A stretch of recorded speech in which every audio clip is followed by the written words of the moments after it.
No one wants to live in the UK anymore, or at least that's how it feels. The country once known for opportunity, safety, and that classic British charm now has millions questioning if it's worth staying at all. And the numbers back it up. Emigration is rising, birth rates are falling, and for the first time in decades, more Brits are leaving than arriving. So what happened? In this video, we're diving deep into why people are giving up on the UK. And trust me, it's not just about the weather. From skyrocketing prices to political chaos, we're unpacking everything that's pushed so many to say, enough is enough. Grab a drink because this one's going to sting a little. Let's start with the big one, the cost of living crisis. In 2020, the average weekly grocery shop for a UK household was around £60. By 2025, that same basket costs closer to £90. That's a 50% jump. And it's not just inflation, it's wages staying frozen. Utility bills, sky high, fuel, don't even ask. A recent poll showed over 70% of British households cut back on heating last winter just to save money. Some families literally choose between food or warmth. And when your paycheck disappears before the month even begins, it's easy to see why people are looking elsewhere. Imagine working a full-time job, paying tax, and still not being able to live comfortably. That's not bad luck. That's a broken system. Across Europe, people notice. You can move to Portugal, pay less rent, eat out more often, and still save money, all on the same salary. The UK, once known for stability, has become one of the most expensive countries in the world to be average. The housing situation? A complete mess. Home ownership used to be a dream. Now it's fantasy. In the 1990s, the average home cost 3 to 4 times the average annual income. Today, it's over 9 times. That means even if you save every penny for years, the ladder just keeps moving. Renting isn't better. In London, the average one-bed flat is over £2,100 a month. Outside London, rents are climbing faster than wages. Young people are moving back with parents well into their 30s. Others share tiny rooms with strangers just to survive. And it's not just the poor or unemployed. These are working professionals. Teachers, nurses, junior engineers. People who should be thriving are living paycheck to paycheck. Meanwhile, investors and overseas buyers keep pushing prices higher, leaving ordinary citizens out of the market. The result? A generation that feels completely shut out of the British dream. Then there's the NHS, the pride of Britain, but right now, it's fighting for its life. Waiting lists are at record highs, over 7.5 million people waiting for treatment. You can call your GP and be told there's no appointment for weeks. It's not the fault of the doctors or nurses. They're heroes working impossible hours for pay that hasn't kept up with inflation. The system is collapsing from underfunding, burnout, and sheer demand. For many, that's the final straw. When even basic healthcare isn't reliable, the sense of security that once defined Britain just vanishes. People are looking abroad not for adventure, but for stability. Britain has one of the longest average working weeks in Europe, but some of the lowest wage growth. Real wages, what your pay is worth after inflation, haven't meaningfully risen since 2008. That's 17 years of stagnation.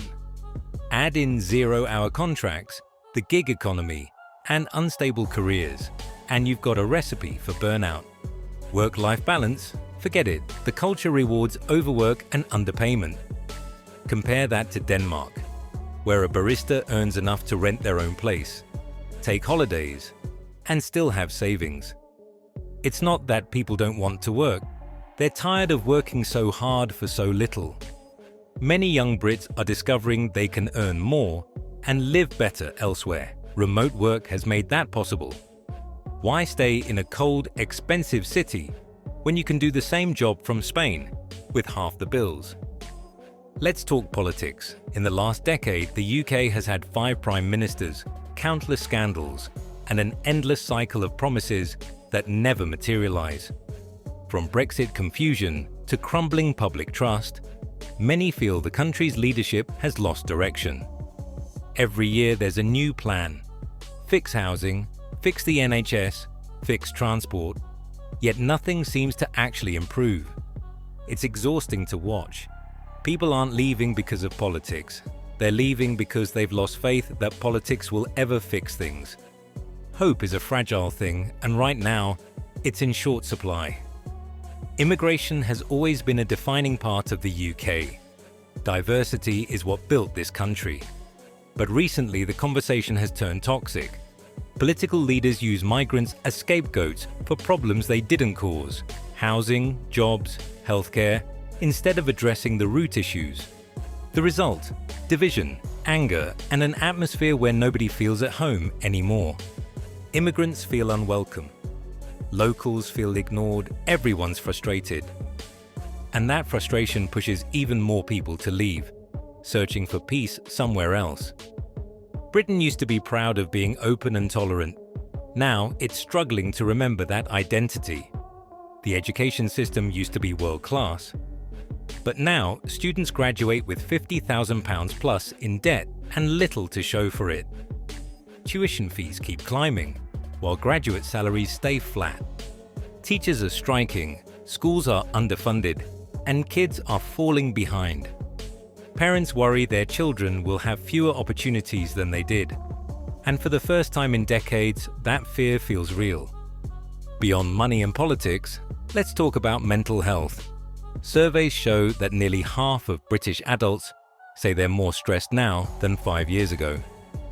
The long hours, isolation, and pressure of surviving in an expensive country take their toll.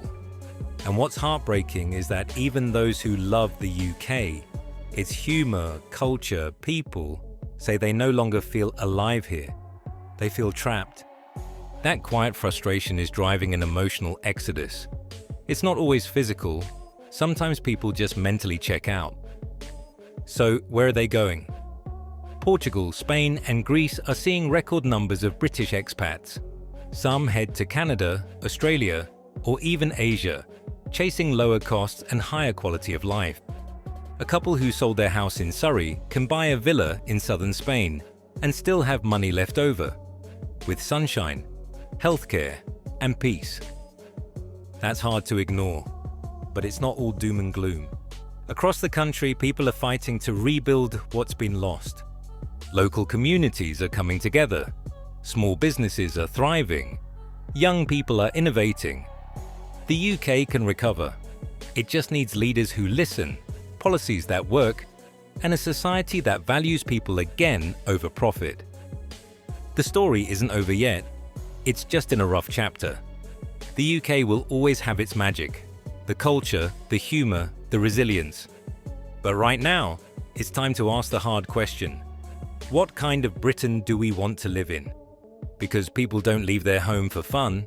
They leave because they stop believing things can get better. Maybe it's not that no one wants to live in the UK anymore. Maybe people just want a UK that's worth living in again. What do you think? Would you stay or would you go?